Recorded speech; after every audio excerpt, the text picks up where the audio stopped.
Of course, not my first visit to this Samrita University, and as some of you might remember, I have in the past given lectures on various topics related to ancient India or India's cultural heritage. However, this time I thought I would make a different attempt of giving a single taking a single topic and trying to treat it a little more in depth compared to what I used to do before. In fact, I have given, of course, many talks on the Aryan issue, but most of them limited in time to an hour or so. And as you will see, the issue is actually so complex and has so many different aspects that even these 4 to 5 hours, 5 hours perhaps, that I will be devoting to it will not really deal so deeply as I would like, but at least will give you a good idea of what are the different ways to approach the problem. Are there already some solutions? Are there already some answers? In which fields? What methods should we use? And perhaps also we should ask to start with, why is it so important? Why is it that today in India we continue to discuss so much an issue about whether something happened about 3,500 years ago, when, as you will see, we are told that people called the Aryans came into this land. Does it matter so much what happened 3,500 years ago? And perhaps this I may immediately offer a small answer in the sense that problems of history, whatever the date may be, are always intimately related to problems of identity. What are we today? For the simple reason that the past never really dies, and it lives with us. We hold the past within us. Whether we have studied history well or not is quite irrelevant, in fact, but we carry that past in us, and that is why we find all over the world burning issues of identity, ethnicity, linguistic definitions, and ultimately national definitions, which are intimately related to historical issues, such as the one we are going to explore. So let me get started. And the map that you have in front of you is a map which we will be working on today and tomorrow from various angles, and this is the arena northwest of the Indian subcontinent, where I will explain a little more, the importance of the rivers that you see. That is, we will come to it. And this is something that is going to be our arena. What happens in this region about 3,500 years ago, and where many things begin. So in a way, I will be talking about the Aryan problem on the way, and this is perhaps one important outcome of this study. On the way, we are going to examine many aspects that are definitely related to the beginnings of Indian civilization. And many of these aspects actually are non-controversial. So we will also have a much better understanding, and this is one assured outcome of this series, of how this whole Indian civilization began, because many people have the most hazy notions about it. And we will also use issues of methodology. What are the wrong ways to study certain issues, and how certain scholars wittingly or unwittingly make big methodological mistakes when they examine such ancient periods. So how does it all begin? In fact, you have in front of you William Jones, the well-known founder in the late 18th century of the Asiatic Society, founded first of all in Calcutta. And he was a prodigious scholar. He was a judge by profession, but he was a scholar in Hebrew, in Persian, of course, Greek, Latin, French, German, and whatnot, and among the first Europeans who were able to learn Sanskrit. There were a few people before him, in fact, missionaries such as de Nobili, such as the French Jesuit Cordoue, who had already noticed through their limited learning of Sanskrit, that Sanskrit had some strange kinship, likeness with European languages. But it was William Jones in, as you can see, 1786, who had this very famous statement, which I will still read. He said that Sanskrit is of wonderful structure, more perfect than the Greek, more copious than the Latin, more exquisitely refined than either.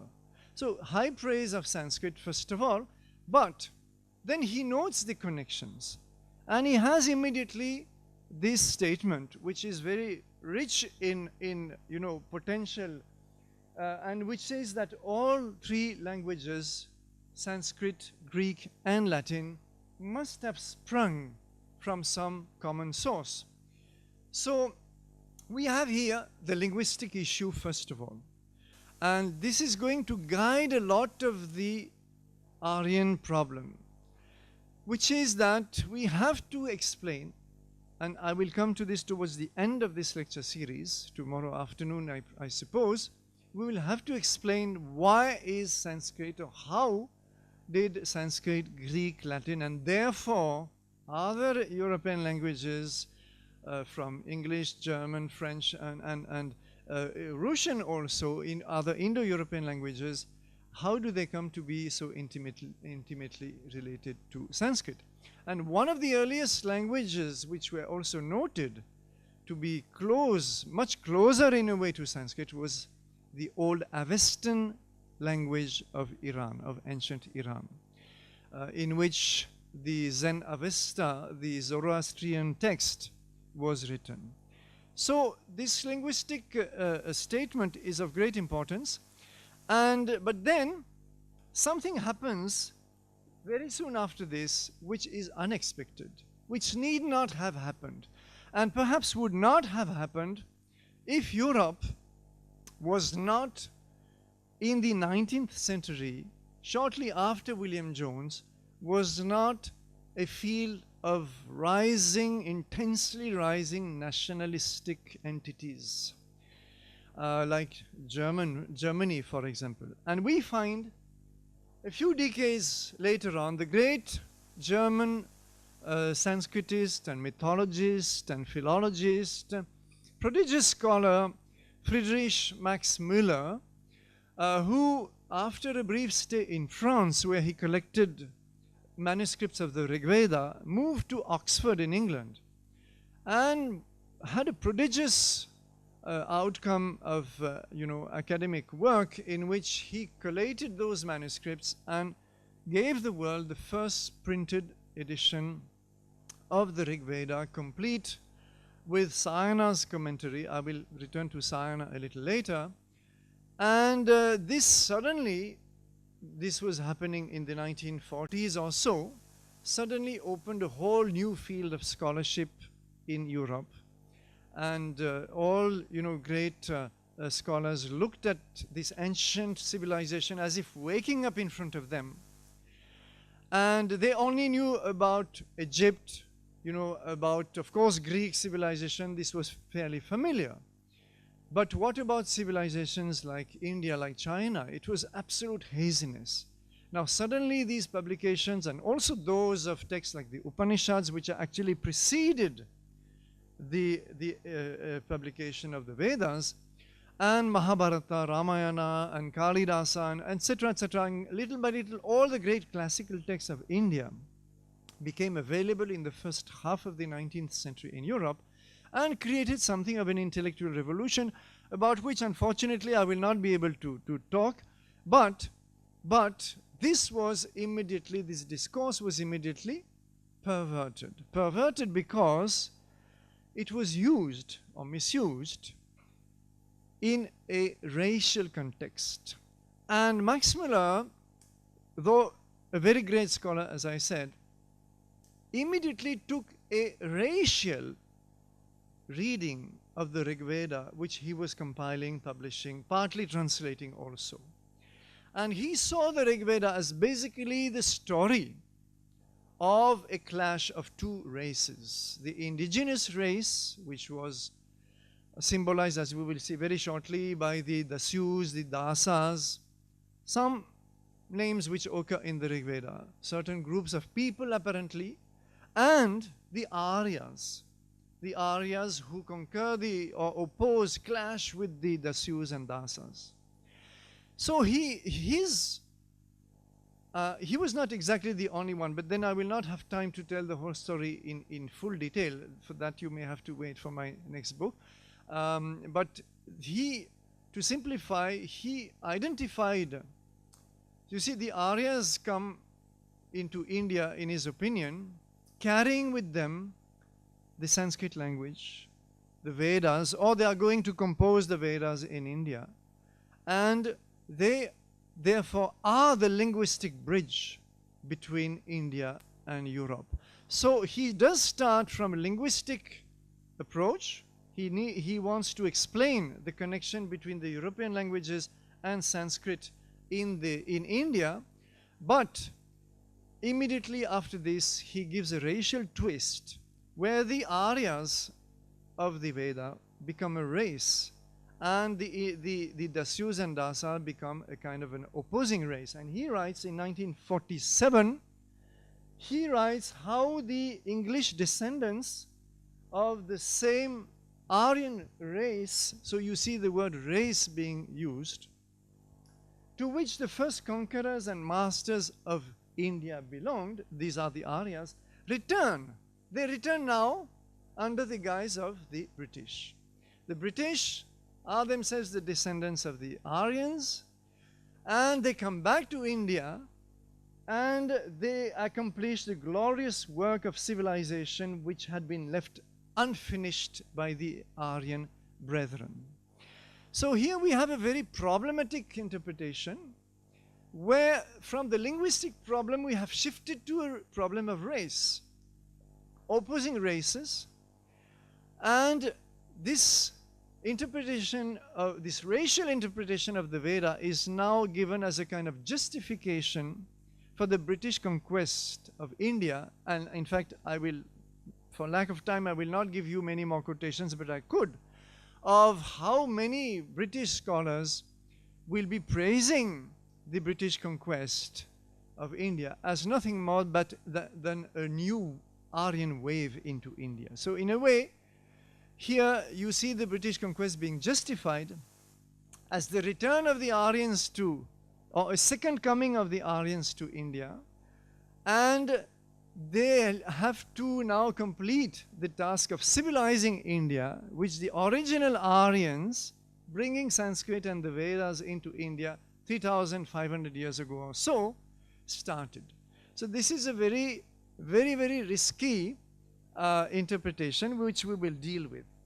And this will influence generations of scholars after him who will confuse, and I will return to this a little later, who will confuse the linguistic problem and the racial problem, and they will intermix both in a way which will take decades to unravel, and in a manner which will have tragic consequences in the history of Europe, because the rise of Nazism will be founded on this racial interpretation that there is an Aryan conquering race, it is the master race, Herrenvolk in India, and therefore it has a right, and sometimes a God-given right, as will be said, to dominate the world.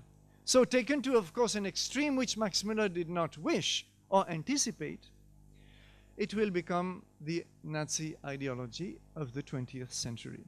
So you see how sometimes scholarly interpretations or misinterpretations can have huge consequences in the very real world. So now let us have, before we proceed, the interpretation of what exactly is stated by the Aryan issue, the conventional, orthodox, mainstream manner in which the Aryan invasion or migration is defined. It is that about 1500 BC, you have a people speaking Sanskrit entering India and subjugating whatever indigenous populations are there, imposing their language, so Sanskrit will be spreading, and their culture, which is of course the Vedic culture. They will be composing the Rig Veda, the most ancient of the 4 Vedas, very shortly after their arrival in India. This, I'm giving you the conventional theory as it is. And also the social order, which will become the future caste system, will be also propagated through this invasion. There are 2 forms today. Initially there was only one. Now we have 2 forms of the invasion theory. One is still the hard theory which wants the Aryans to have come as a very aggressive, conquering, warring people. And in some views they will be clashing with the Harappan civilization. We will see shortly why.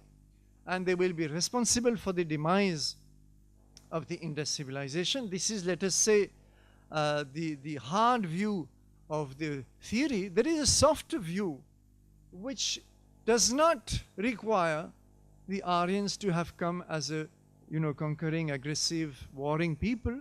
It does not require also the Aryans to have clashed with the Harappans. They may have entered peacefully into India, but the result is the same. They will propagate their Sanskrit language, their Vedic culture, and their social order ultimately. Then, whichever view you take, the Aryans settle down in the Indus and the Saraswati valleys, and by 1200 BC or so, they would have composed the Rig Veda. This is the dates that you find most of the time. And then they will proceed further east. You see, and this is a critical step which is often forgotten. They do not stop there. They continue their movement into India, and they penetrate the Gangetic Valley plains further east, cross Yamuna, Ganga, and they find huge kind of virgin forest. They find a heavily forested region which they will deforest or clear, at least to some extent, with the help of their superior iron tools. So this is something which you find in still many texts. And then, as I mentioned, this is a direct interpretation from the Rig Veda, which does mention certain people or entities termed the Dasyus or the Dasas. So the Aryans are subjugating them, and therefore they are regarded as the indigenous people. And described, we will see why very shortly, as dark-skinned and stub-nosed. This is the standard scenario still reflected in many textbooks. In fact, let me show you very briefly a few textbooks, and some of you here may remember learning something like that at school. The pictures you see at the bottom are taken from 2 textbooks used in Tamil Nadu schools in the lower classes, classes 4, 5, 6. And one of them you see in class 4 says, it is believed that the earliest inhabitants of India were the Dravidians, who were the people who lived in Mohenjo-daro. So now this is a new piece of information which we are given, you see, that the people who lived in Mohenjo-daro were the Dravidians. Is it true? Is it not true? We will come to that a little later. The Aryans migrated from Central Asia and drove away the Dravidians after fierce battle. Second piece of information given to class 4 students. You can please figure out the psychological impact upon them, that there were fierce battles between these Aryans and these Dravidians. The culture of the Aryans were entirely different from that of the Dravidians. Third piece of information, that there was a cultural clash between the two. We will take up these elements one by one. If I take quickly some other textbooks, this is from Maharashtra textbooks, class 11. The Indo-Aryans were tall, fair-skinned and handsome. How do they know that they were handsome? I cannot explain it to you, but they were. And they were also tall and fair-skinned. Where is this tallness and fair skin coming from? Simply the 19th century concept propagated in Europe of the Aryan. which as I said, the Nazi ideology will take back and amplify the Aryan as preferably blonde, preferably blue-eyed, preferably tall, etc., etc. We will be given lots of physical characteristics which are lingering in our textbooks till today. This is from West Bengal. The Aborigines, they are not able even to spell the word properly, so we have repeated the spelling as they had it. The Aborigines were black in color, and they got subjected by the white-skinned Aryans or Vedic tribes. So we have now a kind of black and white scenario, you see, where on the one hand you have the black indigenous people and the white Aryans, not only fair skin but white, and this is still taught today in our text. Tamil Nadu, class 6, the Aryans would have destroyed these towns, that is to say the Harappan towns, in order to succeed. The heap of bones discovered in Mohenjo-daro is evidence of the invasion of the foreigners. So first of all, the Aryans are foreigners. Number 2, they destroy the Indus cities. Number 3, now there are heaps of skeletons. Now we will have to scrutinize that, whether we do find heaps of skeletons. And let me end it. This is not limited to school. Even at university level, lots of textbooks are still replete with these notions, which we have to scrutinize. Like this textbooks of D.N. Jha of Delhi University, Ancient India in Historical Outline, which has been reprinted many times and used in many universities. And D.N. Jha informs us that it is likely that the early Aryans had some consciousness of their distinctive physical appearance. They were generally fair, the indigenous people dark in complexion, so we have again the same contrast of skin color. The color of the skin may have been an important mark of their identity. In other words, the Aryans here are defined in addition by their skin color and therefore their racial features. So you can see how these 19th century concepts of race are still propagated in our textbooks. Whether they are legitimate or not, we will be examining either this afternoon or tomorrow morning, I think tomorrow morning. But then they are still taught, and this is one point I wanted to make. Now, how do we approach this big issue? You see, people rush to many conclusions. They find usually one piece of argument that will raise an objection, and they think that the problem is solved. It is not so simple as that. In fact, to solve the problem, we have to solve every approach to the problem. Otherwise, we have not solved the problem. So the first approach is, of course, the literary. That is to say, we have to look at the text. What does the Rig Veda tell us? Because that is how the problem began. And we have to see whether the Rig Veda justifies the kind of interpretations that have been propagated. Number 2, geography. I showed you the map, my very first slide. That map tells us a lot, and I will show you how. Number 3, archaeological, because the problem is very simple from an archaeologist's point of view. We are told that the Aryans enter India. They are a new people. They bring a new culture. This is what the textbooks say. Therefore, they would have brought new objects, new type of pots, new forms of art, new objects of daily use, and possibly new weapons, because they are said to have come as conquerors, they are aggressive and so on. And as you will see later, they're said to have come with their horses. In fact, you could see in the images of the Tamil Nadu textbooks, which I had kept at the bottom, they come on horseback or they come in horse carts. That also would leave traces. So, from an archaeologist's point of view, if the theory is true, we should be able to find some evidence, some relic, some archaeological record of it. This will be the third approach. The fourth is cultural, because we are told that there is a cultural clash, that their culture of the incoming Aryans is clashing with that of the indigenous people. Whether they are Dravidians or not is another issue, but they are coming to impose their culture, Vedic-based culture, on the subcontinent. So we have to examine this, whether there is evidence of such a cultural clash. Fifth is anthropological and genetic, because, once again, if a new people comes into India, then by studying, that is the job of bioanthropology, by studying the skeletons of that period, a little bit before, a little bit after, if possible, we should know whether there is some kind of a discontinuity. And lastly, genetics in recent years has started studying what is known as population genetics.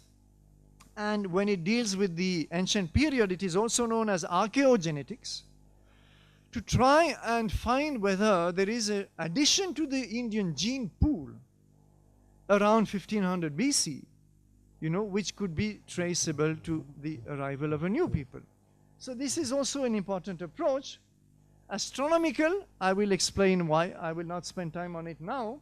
And finally, I've kept it for the last, the issue that started the whole problem, that we do need to explain this linguistic kinship as part of what is now called the Indo-European family of languages. So this is what I propose to do today, and if time permits, I will even add one or two minor approaches like evidence from agriculture, from metallurgy, and possibly a few more details. But we will see as we proceed. Now, let me start with the literary evidence. And I'm afraid I will have to read out a few quotations here and there. So therefore, I will request your patience, because the argumentation is not so simple as we might think. So we have to look at it in some depth. Otherwise, we will remain in confusion as to whether those Aryans in the Rig Veda do clash with these so-called Dasyus. Now, there are people in India who read the European theories of the 19th century.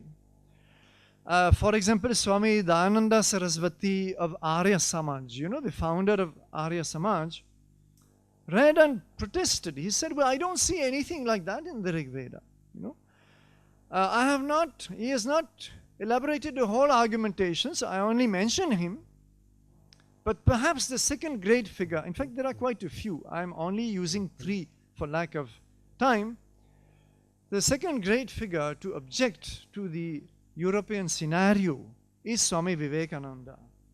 And in 1897, in fact, even a little earlier, when he was confronted, you see, the problem that the Europeans were having, after agreeing more or less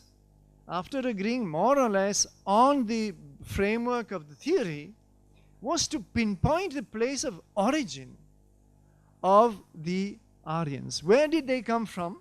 Were they coming from Central Asia? Were they coming from the Black Sea? Were they coming from these Russian steppes? Or were they coming from Germany, as some people proposed? So all these issues need to be addressed. And there was a huge amount of disagreement. The Germans wanted the Aryan homeland to be in Germany.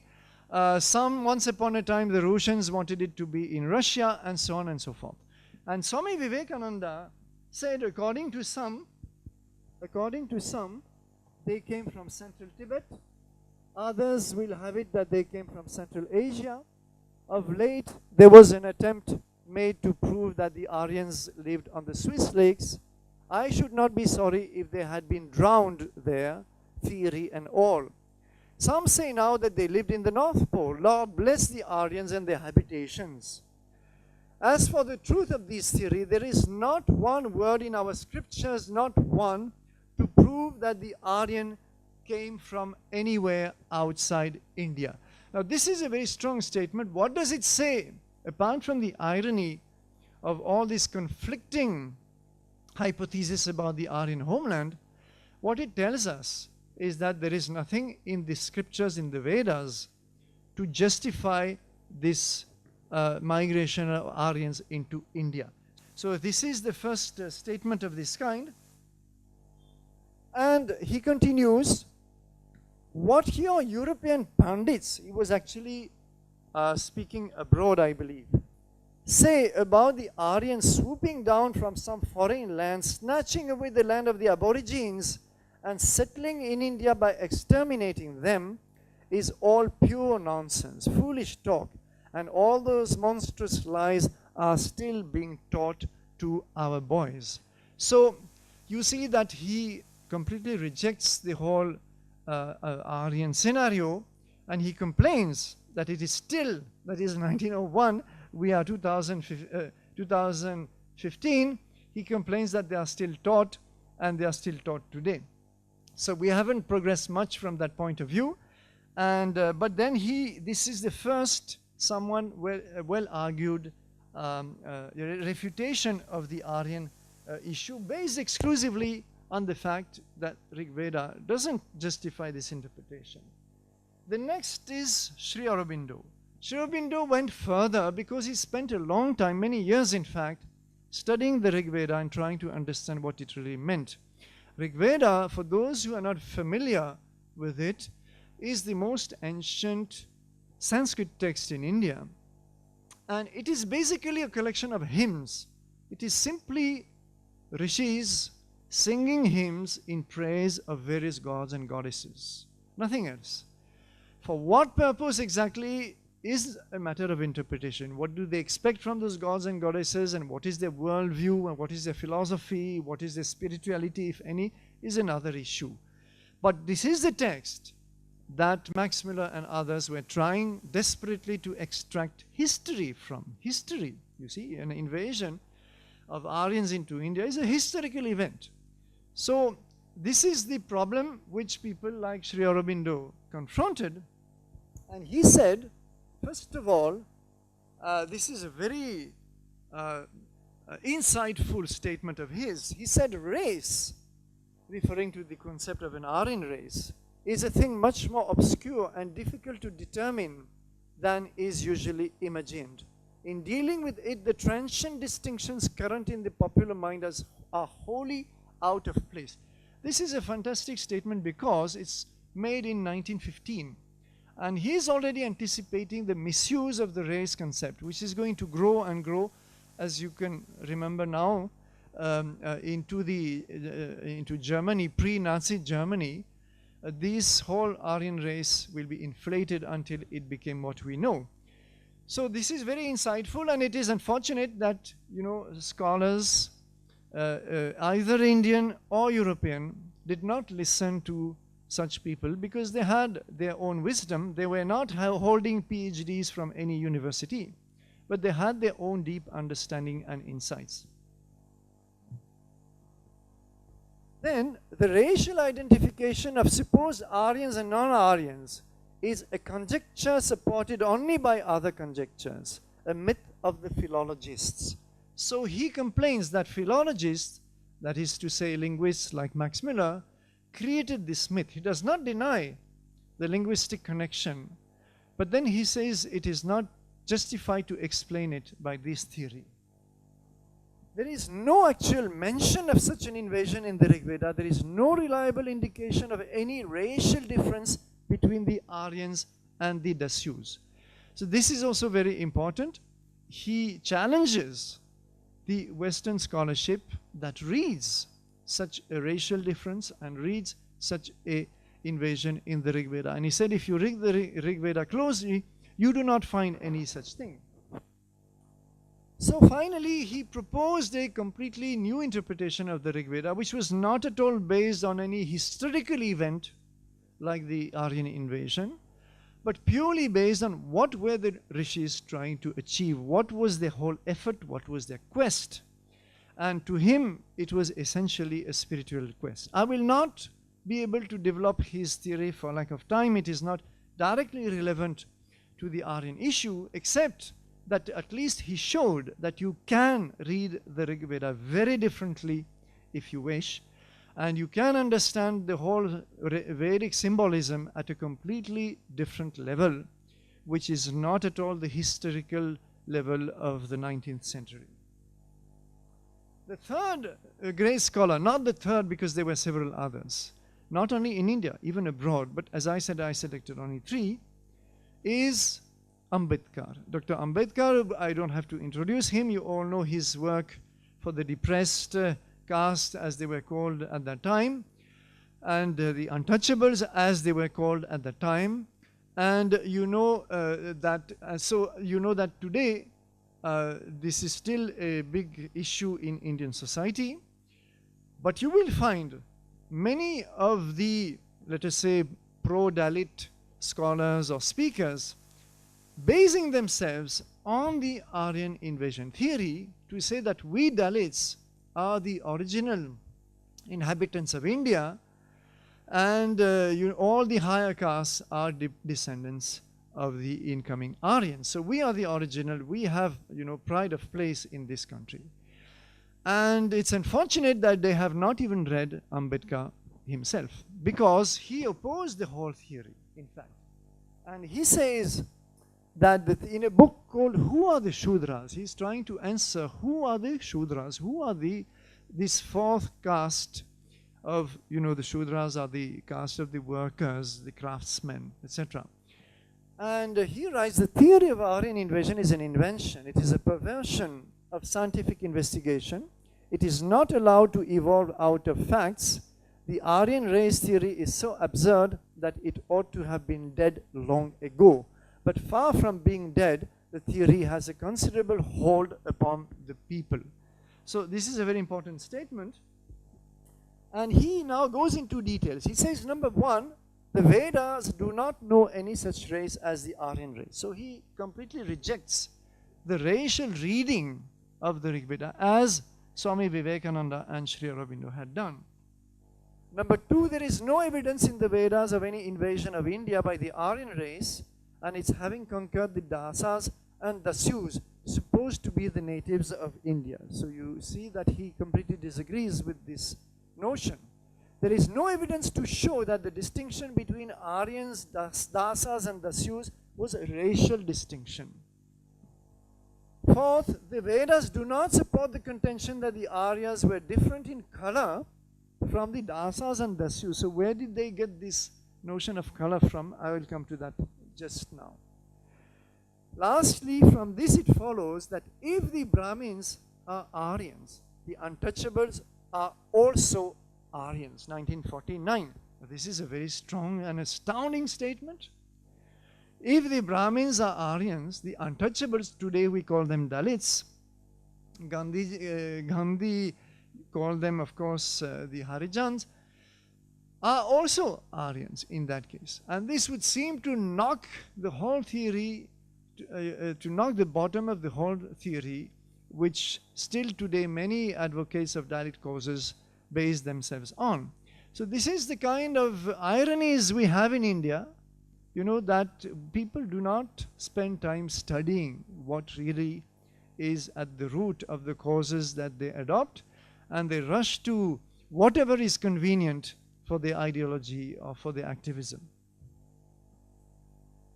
Now, about this question of blackness, because we have in the Rig Veda the notion that the Dasyus, the Dasas are associated with darkness or blackness. It is true. There is some association. But the Canadian archaeologist and Indologist George Erdosi explains, and he explains that the evidence of the characterizations of Dasas and Dasyus as black is tenuous in the extreme. Even apparently clear indications of historical struggles between dark Aborigines and Arya conquerors turns out to be misleading. The hymns neither use language or race as markers of ethnic affiliation, nor refer explicitly to a home outside South Asia.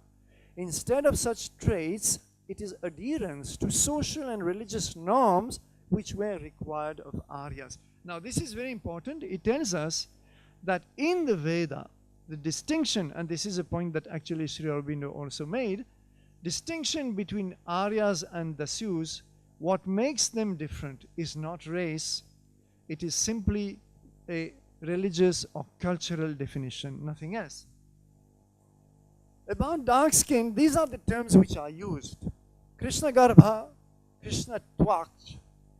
And these terms, which do come a few times in the Rig Veda, actually means Krishna Garbha means wrapped in darkness.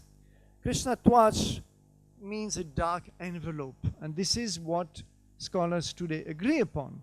So what we have is simply the fact that these Dasyus, which are actually regarded as creatures of darkness, they are not black-skinned. There is nowhere in the Rig Veda a single statement that the Dasyus have a black skin or that the Aryas have a white skin either. This is a complete fabrication. Or let us say a very free interpretation which, will have the tragic consequences that we know. In fact, Sri Aurobindo, if I just mention one aspect of his symbolic interpretation of the Rig Veda, is that one of the important elements of the quest of the rishis is light. Light, and it comes again and again in the Rig Veda. So it comes as light of truth, Ritasya Jyotish, immortal light, Jyotir Amritam, or the Aryan light, Jyoti Aryam, etc. So this obsession with light is what gave the European scholars in the 19th century the wrong notion that there was a black and white contrast between the Aryas and the Dasyus. There is no such contrast. It is simply what every mythology in the world concentrates upon. You can read the Greek mythology, you can read the Egyptian mythology. All those who are seen on the side of the gods are always invariably associated with the light. And all those, whether demons, whether creatures who oppose the former category, are invariably associated with the darkness. There is nothing special about the Rig Veda in this, and it was a huge scholarly mistake, which is now readily admitted by scholars of every position, good scholars I mean. Whatever they stand on the Aryan invasion or migration, they readily accept that this was an abusive interpretation. Let me quote Heinrich Hock, an American scholar. He is a Sanskritist as well as a linguist, and he, by the way, maintains the Aryan migration theory. Nevertheless, he is a good scholar, and therefore he knows that those interpretations are illegitimate. And he says, a closer examination suggests an alternative interpretation of the terms black or dark as referring to the dark world of the Dasas, Dasyus, in contrast with the light world of the Aryans. An interpretation which is in perfect agreement with the contrast between good light and evil dark forces that pervades the Vedas and has parallels in many, perhaps most other traditions around the world. The evidence of the Rigvedic passages just examined thus does not establish a difference in race or phenotype between Aryas and Dasa Dasyus. This is in 2005, recent statement. And therefore you see that even a good scholar who supports the Aryan migration rejects the racial interpretation of it. And he will confine himself in his case purely to the linguistic argument, which we will see tomorrow. So therefore this, and incidentally, he is not saying anything different from what Sri Aurobindo himself said earlier, except that he's a prominent academic, and therefore he will be quoted and cited, and I hope so. Whereas people like Swami Vivekananda or Sri Aurobindo, unfortunately, were not given the same attention. Now we come to the question of stub-nosed. You will find in many textbooks, and this is mentioned by it was in fact Max Muller who started this, that the Dasyus in the Rig Veda are described as stub-nosed. So they are not only black, which has been now discredited, but they are stub-nosed. Why are they stub-nosed? Because there is one word in the Rig Veda which is anasa, one in the entire Rig Veda of 1028 hymns. There is one word which occurs once, which is anasa, and which Max Muller chose to interpret as anasa, therefore knows less. And from this, it was deducted, all this just out of a single occurrence of one word, it was deduced that the Sioux were stub-nosed, had no nose, and therefore they were Dravidians. Why did somebody decide that South Indians had no nose worth the name? I do not know. But this was the assumption made, that South Indians did not have a proud nose as the North Indians had, and therefore this is the description of them in the Rig Veda. You can see how the whole argument is so overstretched and overinterpreted. In fact, Sayana, the great Vedic commentator of the Vijayanagara Empire, about 14th century, the Vijayanagara emperors wanted a complete commentary on the Rig Veda, an interpretation on the Rig Veda. So they asked for a team of scholars headed by Sayana to give an extensive commentary on the Rig Veda, which was done. And in this, it's a very ritualistic interpretation, that is its limitation, but in any case, it's a very important text, because every single word in the Rig Veda, many of these words, have not passed into classical Sanskrit. It's an archaic form of Sanskrit. And so many of these words are discussed at length by Sayana and his team. So it is a very useful text in any case. And Sayana, coming to Anasa, said it is An-asa. Asa is a word for mouth. So they are not noseless, they are mouthless. What does mouthless mean? It means that they cannot speak properly. And this is in fact the important, and this is confirmed in many passages in the Rig Veda, and this is what again Hawk points out here. He says that they are the ones who cannot utter the mantras properly. Their speech is blurred. This is called as mrita vacha. They have a blurred speech. They cannot pronounce the mantras properly. So it is a cultural difference. This is what he explains here. It is essentially a cultural difference. Now there is another point which we will confront when we come especially to archaeology, which is that Indra in Rig Veda is known as Purandara. Purandara means the destroyer of Pur. But what is Pur? Now, again in the 19th century, it was assumed that Pur meant a fortress, and that the indigenous people had kind of fortresses, forts, or anyway fortified settlements of some kind. And the Aryas came and destroyed these. We will see very shortly how useful this became to another misinterpretation later on. But we have a problem here, that the text, the Rig Veda, does not allow you ever to interpret it in a very obvious and straightforward manner. You can always have a freedom of interpretation. And Western scholars, in fact, some of them read that the Purs were massive fortresses made of stone, while others read exactly the opposite, that they were very humble rural settlements defended by simply a palisade of wood or mud. So it is not very clear. Secondly, the gods, like Agni especially, also the Maruts, sometimes Indra, the goddesses, the rivers like Saraswati, are invoked as Pur. They are themselves Pur. Or they are asked to transform us into Pur. So it is a very strange thought, that a god is praised as a fort or as a fortress, or is asked to turn us into fortresses.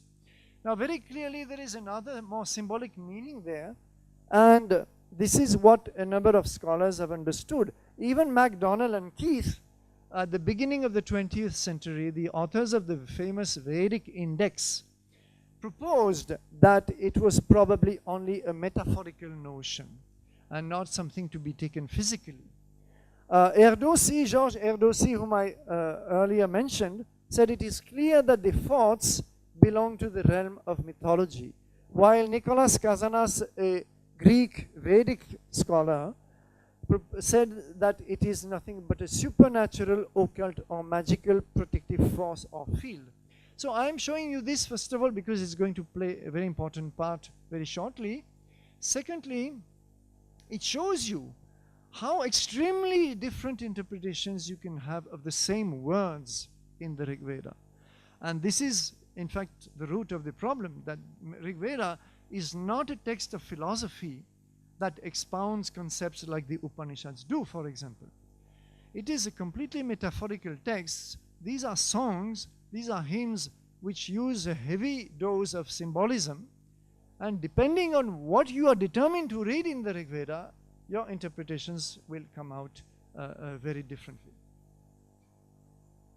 Finally, to close this first aspect of the Aryan problem, the literary aspect, the texts, what about the texts from South India? Because remember what I showed you earlier, some want that the indigenous people were Dravidians, and that it was the Dravidians whom the Aryans clashed with when they entered India. This, of course, you will find mostly in Tamil Nadu.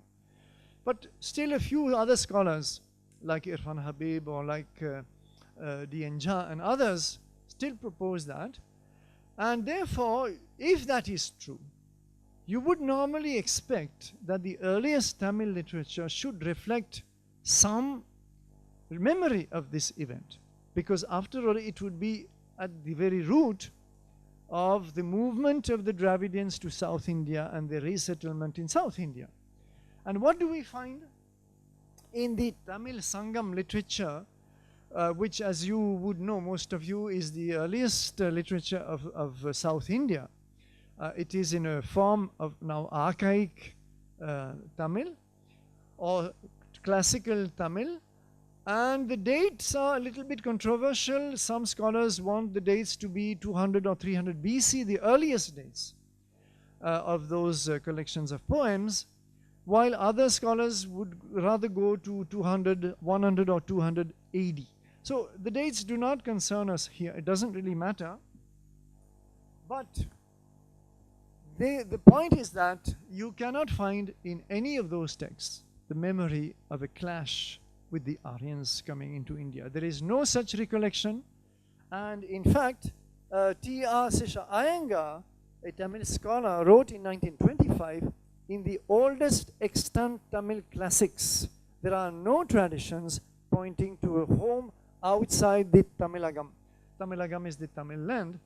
Now this is very strange because it's exactly what we saw in the Rig Veda. Rig Veda does not remember any homeland outside India.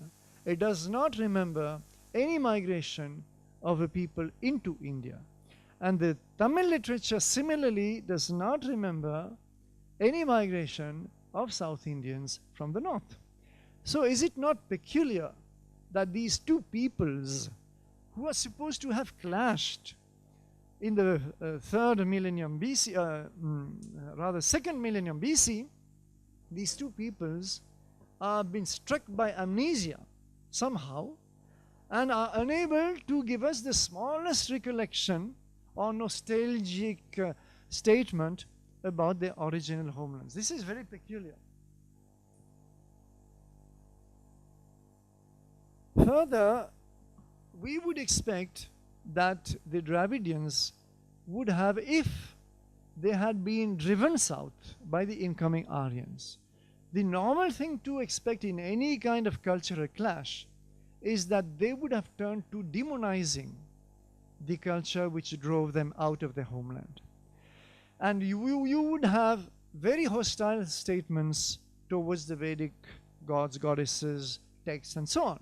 This is exactly the opposite which happens.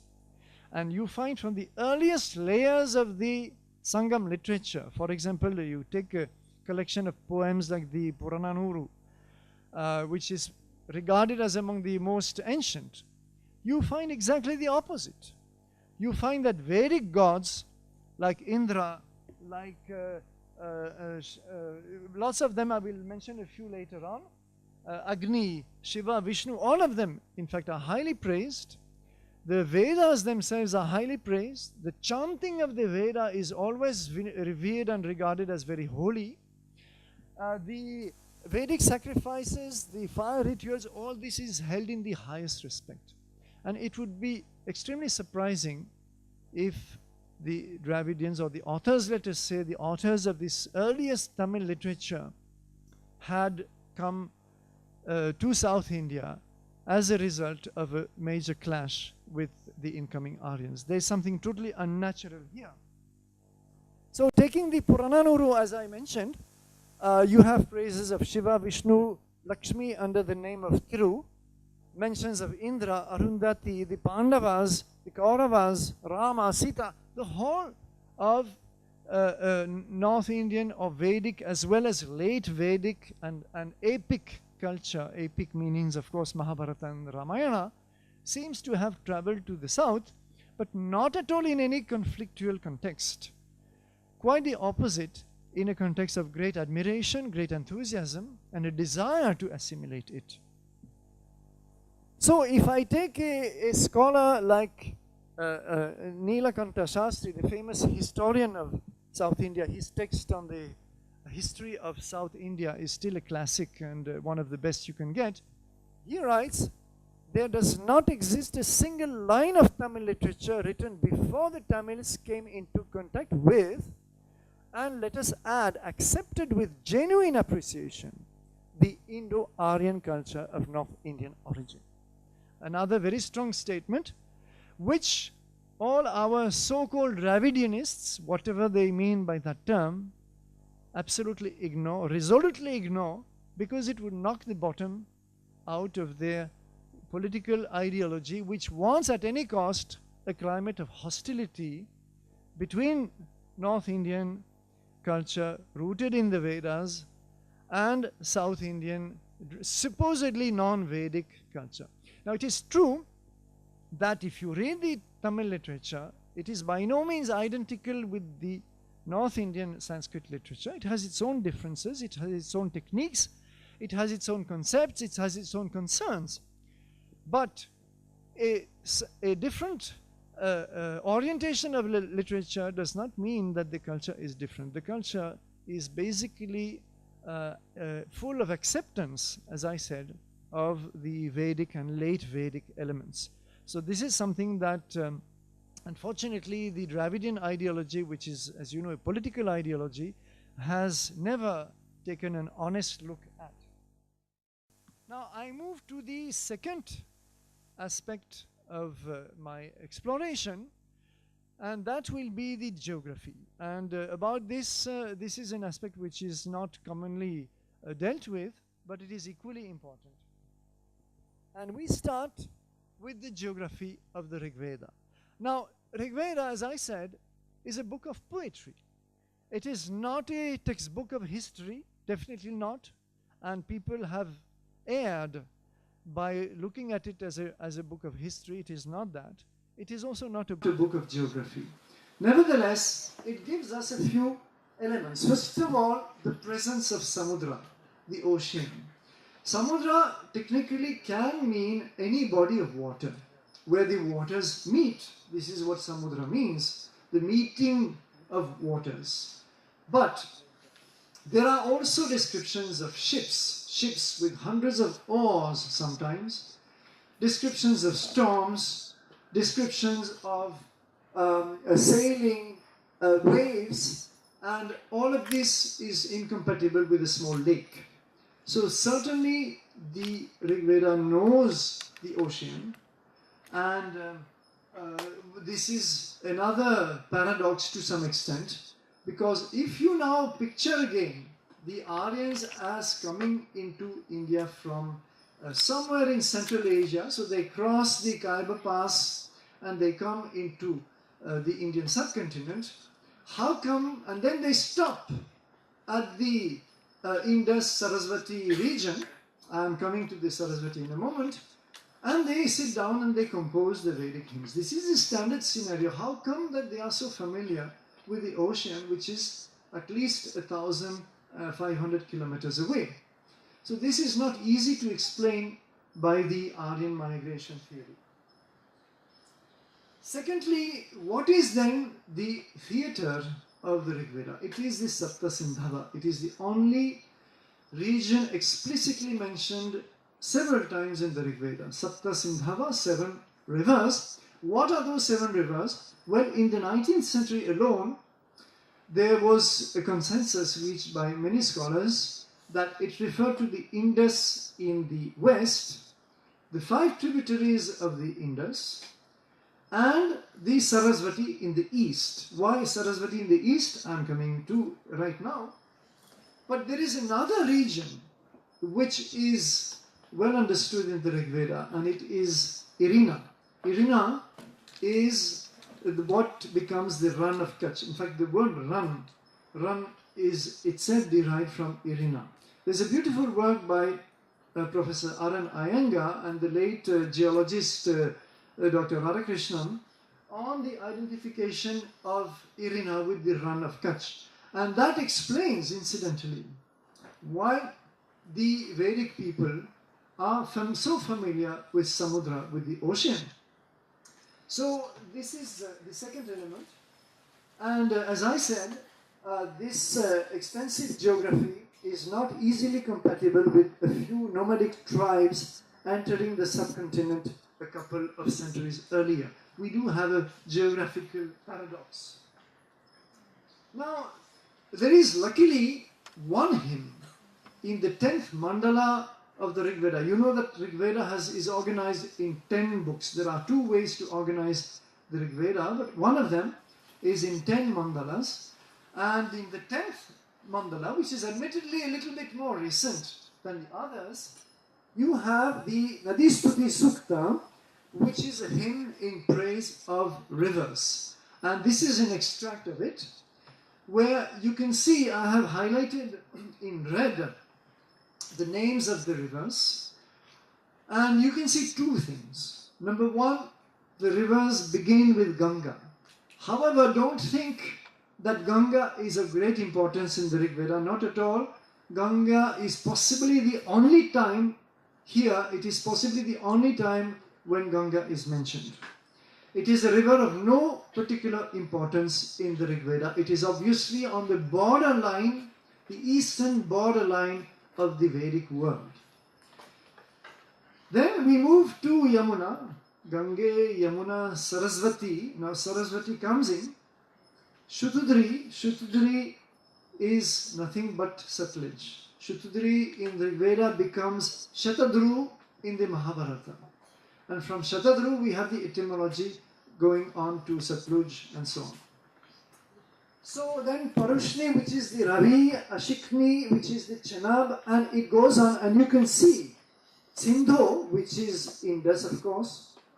Kubaya is the Kabul river.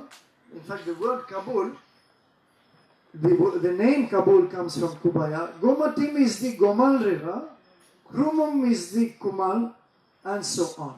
So let me put this on a map, and this is the map of this particular mantra of the Nadistuti Sukta, which continues, it goes on, and it has more rivers listed. But if you see them, they are very clearly listed from east to west, starting from Ganga and ending with the Kabul, Kuram and Gumal tributaries, Afghan tributaries of the Indus. Now, first of all, it's quite remarkable that the Rishi who composed this hymn was able in just one mantra to sweep through the entire northwest of the subcontinent in the correct order. Today, if you ask our school children to just without thinking give us let us say starting from the Narmada river and list all the rivers down to Kaveri, I don't think many would be able to list them in the correct order. So without Google Earth, this Rishi was able to give the whole sweep in the right order. This is one thing. Secondly, it does put us in front of a problem which is never answered. And the problem is this: imagine now that the Aryans did come either invading or migrating into India. They would be coming through this is the Khyber Pass here, you see. They would have come through the Khyber Pass and they would have followed a path more or less like this, finally coming to the Sarasvati, and later on, as I said, later on penetrating into the Gangetic plains. This is what the mainstream theory tells us. Why in that case, should they be listing the rivers from east to west? They should have listed them from west to east in the order in which they encountered them. It stands to reason. So we do have a paradox here. And also the fact that the Sarasvati is now putting us in front of another issue altogether. You see the Sarasvati on my map, but why am I putting the Sarasvati here? What is it that leads me to draw the flow of the river here when actually there is no river today flowing there? Well, this was the question that confronted the 19th century Vedic scholars like Max Miller, like Wilson, and several others as to where is this Sarasvati, what is this Sarasvati, which is actually one of the most highly praised rivers in the Rig Veda. The word Sarasvati occurs 72 times in the entire Rig Veda. And Sarasvati is praised sometimes as a river, sometimes as a goddess, and she is the only river to be deified. Sindhu is not deified. Other rivers are not treated as gods or goddesses. Only Sarasvati. It is obviously the origin of the later Indian tradition of regarding all rivers as goddesses. You know, Ganga, Yamuna, Narmada, all of them, Kaveri also, all of them are goddesses. So this is the origin of it. So sometimes as a river, sometimes as a goddess, sometimes as both. But Sarasvati is very highly praised in Rig Veda. And yet, where is that river? It is not there on our maps, even though I have put it somehow. So we have to examine the question of the Sarasvati. And we can go, first of all, as a matter of introduction, we can go with some British maps. The earliest I found was 1760.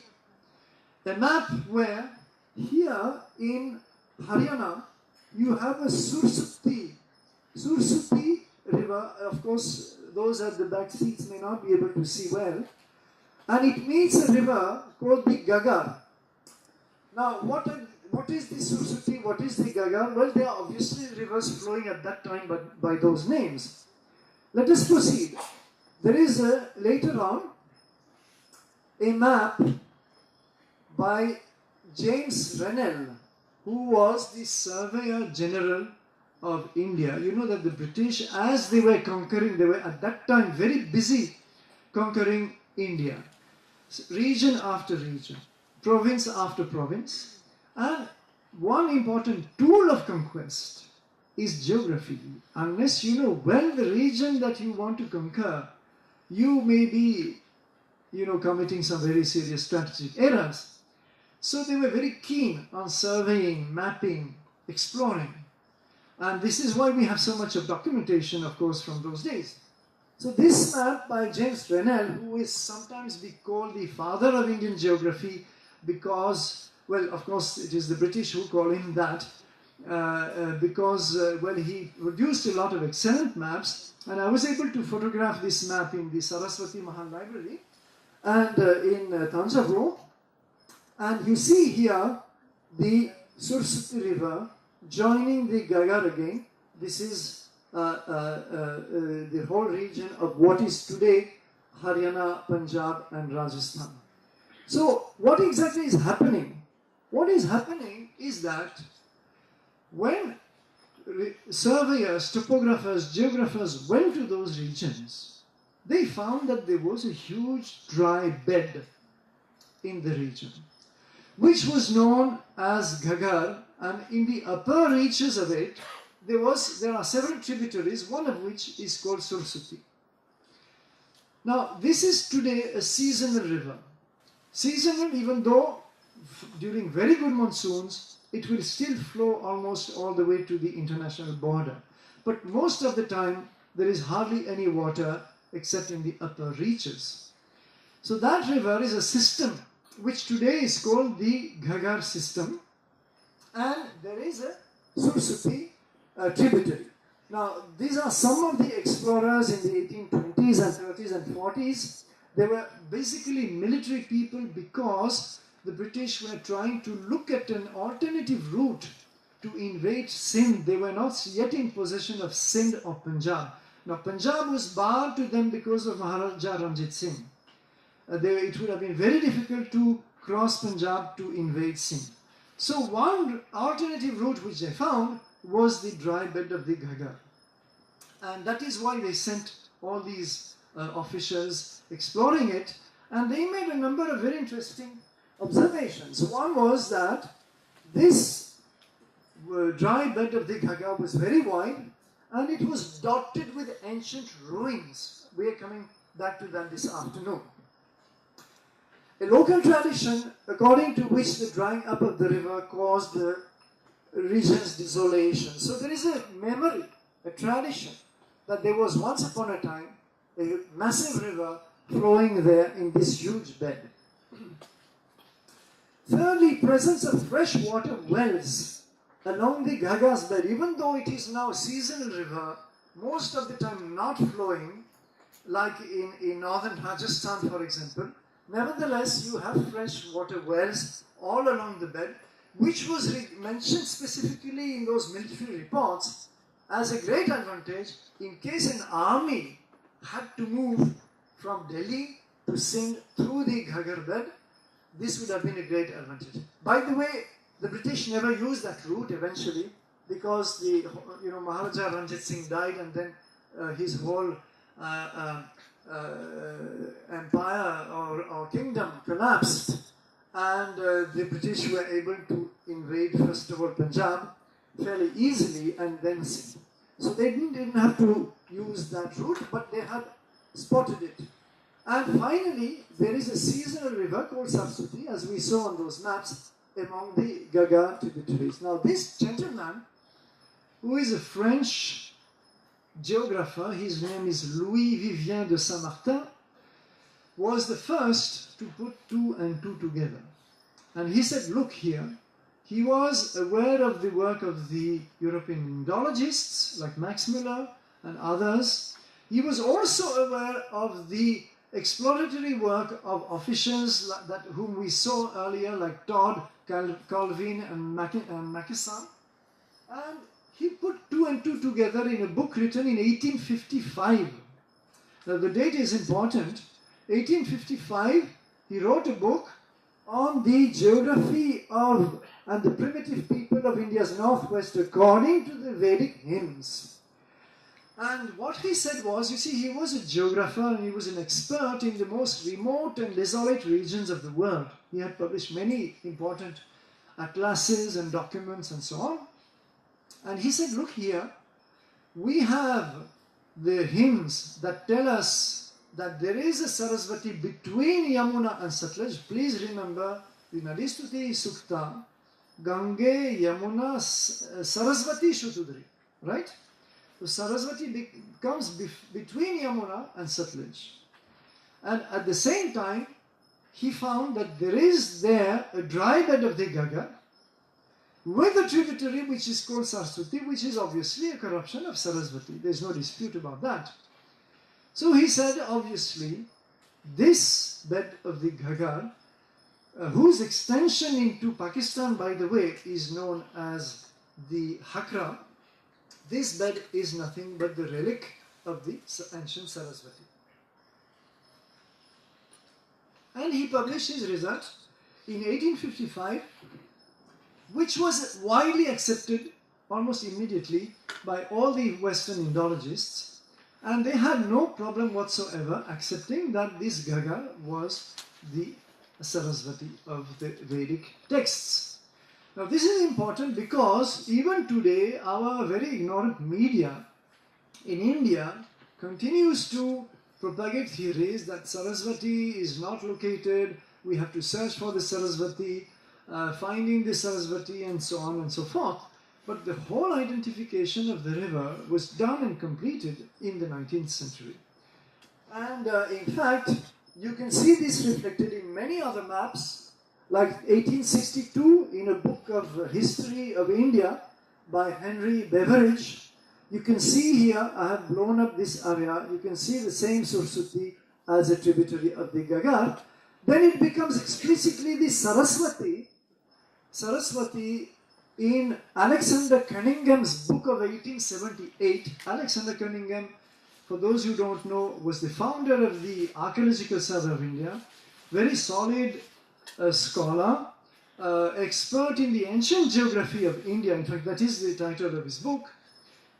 And though a very hard-working explorer of India's archaeological sites, I mean, the Archaeological Survey of India is very much, in many ways, his own creation, and with his own contributions. And here he spots the Saraswati as a tributary of the Gargara, so the Gaga River.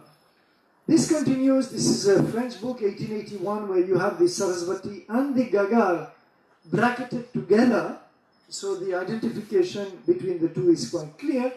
This is C.F. Oldham, who was a surgeon, major in the Indian Army, and in 1883 he wrote a paper studying the whole course of the Saraswati from the Shivalik hills here. You cannot see, I should have written here, this is Saraswati, and this is the Gagar, which continues as Hakra and continues all the way to the Ran of Kutch here. And so therefore a long, very long bed of a vanished river. And he writes, by the way, he writes that although the river below the confluence with the Gagar is marked in our maps as Gagar, it was formerly the Saraswati. That name is still known amongst the people. He's using the local tradition of this name of the Saraswati present as a tributary of the Gagar. So this in 1883, there is no question of searching for the Saraswati today, as you can see.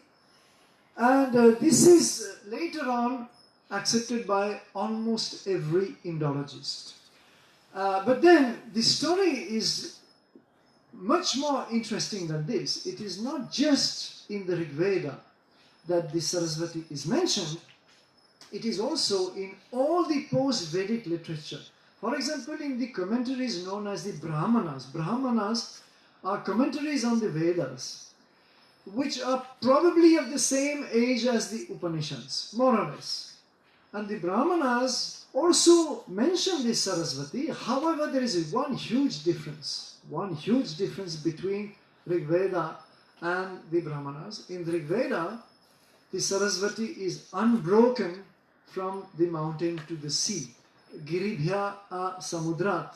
The Saraswati flows from the mountain to the sea in the Rig Veda.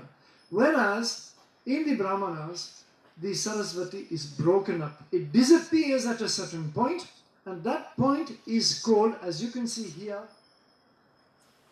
Vinashana. Vinashana, of course, means disappearance, loss. It is also called Adarshana, and it shows that something has happened to this river. It has broken up at a certain point, and that disappearance is recorded in the literature. And the later the literature, the more to the east this point of Vinashana has moved.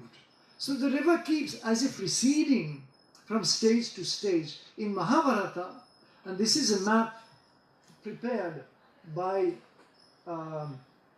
Jean Filiosa, the great French Indologist. In the Mahabharata, this is a map supposedly of the Mahabharata times. Mahabharata describes the Saraswati as flowing westward. It flows exactly as the Rig Veda was mentioning, and it is lost in the desert. So then, of course, it builds up many legends to explain why the Saraswati was lost and so on. That doesn't concern us today. What concerns us is that there is an evolution in the disappearance of the river in the Sanskrit literature. And this is very important because we will see it reflected on the ground this afternoon. So this not only has this map not only has the Saraswati, but also another river, Drishadvati, which is also mentioned in the Rig Veda as a tributary of this Saraswati. So now there is a scholarly consensus, whatever our ignorant media may say, there is a scholarly consensus, and you can see I'm not going to read out all those names of 19th century geographers, geologists, Indologists of all schools of thought agreeing that this must be the relic of the Saraswati of old. And on the other hand, archaeologists whom we are going to meet this afternoon. But before, well, maybe in that case I should stop here. It is 15 past 12.